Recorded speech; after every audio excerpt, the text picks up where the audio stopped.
ఖమ్మం జిల్లా వైరలో రాత్రి కురిసిన వర్షానికి కొనుగోలు కేంద్రాలలో తడిసిన ధాన్యాన్ని బీఆర్ఎస్ నాయకులు మాజీ ఎమ్మెల్యే మదన్ లాల్ పరిశీలించారు. కొనుగోలు కేంద్రాలకు రైతులు తెచ్చినటువంటి ధాన్యాన్ని షరతులు పెడుతూ కొనుగోలు చేయకపోవడంతో తడిసిపోయి నష్టపోయామని రైతులు అంటున్నారు. తడిసిన ధాన్యాన్ని వెంటనే కొనుగోలు చేయాలని బీఆర్ఎస్ నాయకులు డిమాండ్ చేశారు. నెల రోజులుగా ధాన్యం కల్లాల్లో ఉన్న తేమ శాతం తరుగు పేరుతో రైతులను ఇబ్బందులకి గురి చేస్తున్నారని విమర్శించారు.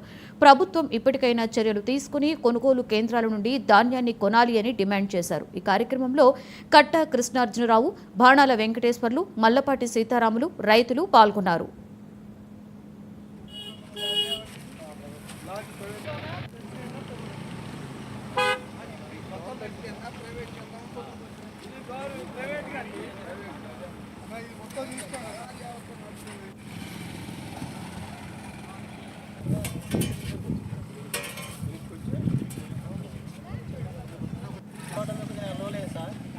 వచ్చిన కాడ నుంచి బస్తాలు రావట్లేదు. బస్తాలు వస్తే దాల్వా పంట యాసంగి పంట వేసినటువంటి సుమారు 20,000 ఎకరాల పంట ఆల్రెడీ కోతకొచ్చి రైతులందరూ కూడా కోత కోసి ధాన్యాన్ని రోడ్డు మీద ఆరబోసుకొని ప్రభుత్వం చెప్తున్నటువంటి విధంగా తప్పకుండా ప్రభుత్వం ఏం చెప్తుంది అనంటే ప్రతి గింజని కూడా మేమే కొంటాము, ఎవరు కూడా దళారులకు అమ్ముకోవద్దు, ఏదైతే ప్రభుత్వం ప్రకటించినటువంటి రేటు ఉందో ఆ రేటుకే మేము కొంటామని చెప్పనంటే రైతులు ఆశపడి కోసినటువంటి పంటని గడిచిన 15 రోజులుగా రోడ్డు పైన ఆరబోసుకొని కొన్నటువంటి రైతులందరూ కూడా ఎదురు చూస్తున్నటువంటి సందర్భం. కానీ ఇక్కడ ఉన్నటువంటి ప్రభుత్వ పెద్దలు కానివ్వండి, ఎవరైనా సొసైటీ వాళ్ళు కానీ ఎవరు కూడా ముందుకు వచ్చి ధాన్యాన్ని కాటా వేయకపోవడం వల్ల మధ్య దళారులకు కేవలం 1200-1300 రూపాయలకే రైతులు ధాన్యం అమ్ముకునేటువంటి దౌర్భాగ్యమైనటువంటి పరిస్థితి వచ్చింది.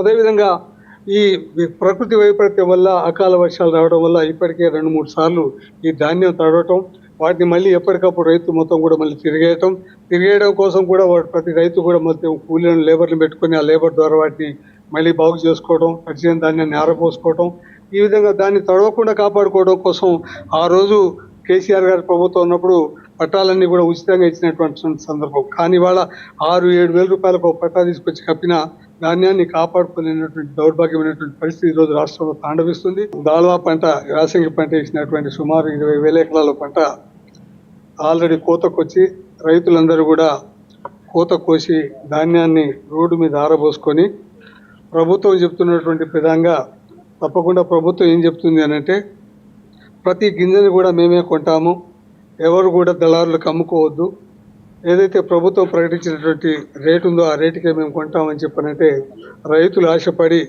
కోసినటువంటి పంటని గడిచిన 15 రోజులుగా రోడ్డు పైన ఆరబోసుకొని కొన్నటువంటి రైతులందరూ కూడా ఎదురు చూస్తున్నటువంటి సందర్భం. కానీ ఇక్కడ ఉన్నటువంటి ప్రభుత్వ పెద్దలు కానివ్వండి, ఎవరైనా సొసైటీ వాళ్ళు కానీ ఎవరు కూడా ముందుకు వచ్చి ధాన్యాన్ని కాటా వేయకపోవడం వల్ల మధ్య దళారులకు కేవలం 1200-1300 రూపాయలకే రైతులు ధాన్యం అమ్ముకునేటువంటి దౌర్భాగ్యమైనటువంటి పరిస్థితి వచ్చింది. అదేవిధంగా ఈ ప్రకృతి వైపరీత్యం వల్ల అకాల వర్షాలు రావడం వల్ల ఇప్పటికే 2-3 సార్లు ఈ ధాన్యం తడవటం, వాటిని మళ్ళీ ఎప్పటికప్పుడు రైతు మొత్తం కూడా మళ్ళీ తిరిగేయడం కోసం కూడా ప్రతి రైతు కూడా మొత్తం కూలీలను లేబర్ని పెట్టుకొని ఆ లేబర్ ద్వారా వాటిని